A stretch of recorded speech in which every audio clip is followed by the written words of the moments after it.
नमस्कार, बहुत स्वागत है आपका। आप देख रहे हैं ग्रैंड धर्मासन मार्ग। पितृपक्ष में पूर्वजों को तर्पण करने का, उनको याद करने का विधान तो है, लेकिन आपके घर में आपके पूर्वज का तस्वीर फ़ोटो भी होगा, पर उनकी फ़ोटो लगाकर उनसे आशीर्वाद भी आप लेते होंगे। लेकिन क्या आपको पता है, कुछ ऐसी दिशा है, कुछ ऐसी जगह हैं और कुछ ऐसे तस्वीर का पोज भी होता है जिसे आपको अपने घर में भूलकर भी नहीं लगाना चाहिए। तो पूर्वजों के सामने जब आप हाथ जोड़कर उनका ध्यान करते हैं तो उनका आशीर्वाद हमें प्राप्त होता है, और यही आशीर्वाद जीवन में उन्नति भी दिलाता है। क्योंकि देवता तो सबसे बड़े हैं, लेकिन पितृलोक देवता के भी पहले आता है, यानी पृथ्वी, पितृलोक, फिर देवलोक।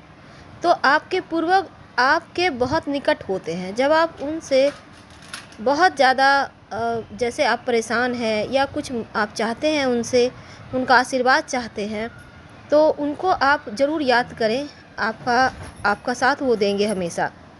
तो पितरों की तस्वीर कभी कभी आप गलत दिशा में लगा देते हैं तो बुरे परिणाम भी आते हैं।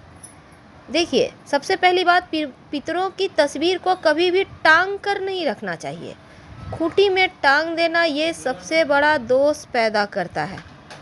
तो आज हम आपको पूर्वजों की तस्वीर की सही दिशा के बारे में तो जानकारी देंगे ही, ये भी बताएंगे कि उनकी तस्वीर को टांगते समय किन बातों का ध्यान रखिए।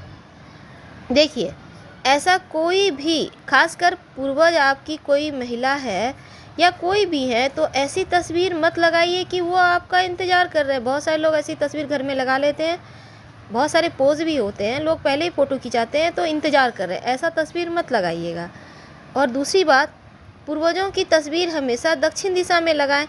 कोशिश करें कि किसी स्टैंड पर उसको रखें, आधार पर रखें, टांग कर मत रखें।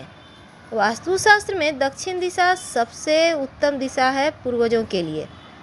पूर्वजों की तस्वीर इस तरह से लगाइए कि जिससे उनके सामने अगर आप खड़े हो जाएं तो आपका मुख दक्षिण दिशा की ओर हो, आपकी पीठ उत्तर दिशा की ओर हो। यानी उनकी तस्वीर को घर के दक्षिण दिशा की दीवार पे लगाना है। भूल कर भी आप अपने पूर्वजों की तस्वीर पूजा स्थान पर या देवी देवताओं के साथ मत लगाइए। आप अपने बेडरूम में मत लगाइए, आप अपने बैठक यानी डाइनिंग हॉल में भी मत लगाइए। कई बार आपने देखा होगा कि पूर्वजों की फ़ोटो को घर के मंदिर में पूजा स्थान पे लोग लगा देते हैं। ऐसा करने से जीवन में उथल पुथल मच जाता है, सारे कार्य बिगड़ने लगते हैं, कुछ भी अच्छा नहीं होता। तो ऐसी गलती आप ना करें। पूर्वजों की फ़ोटो को कभी भी भगवान की तस्वीर के साथ मत रखिए।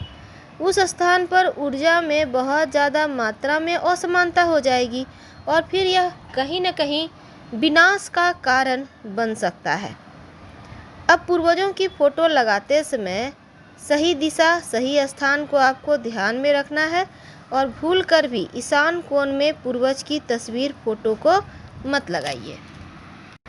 वास्तुशास्त्र के अनुसार पितरों की तस्वीर को भूल कर भी घर के ब्रह्म स्थान यानी मध्य स्थान पर, बेडरूम में, किचन में नहीं लगाना चाहिए।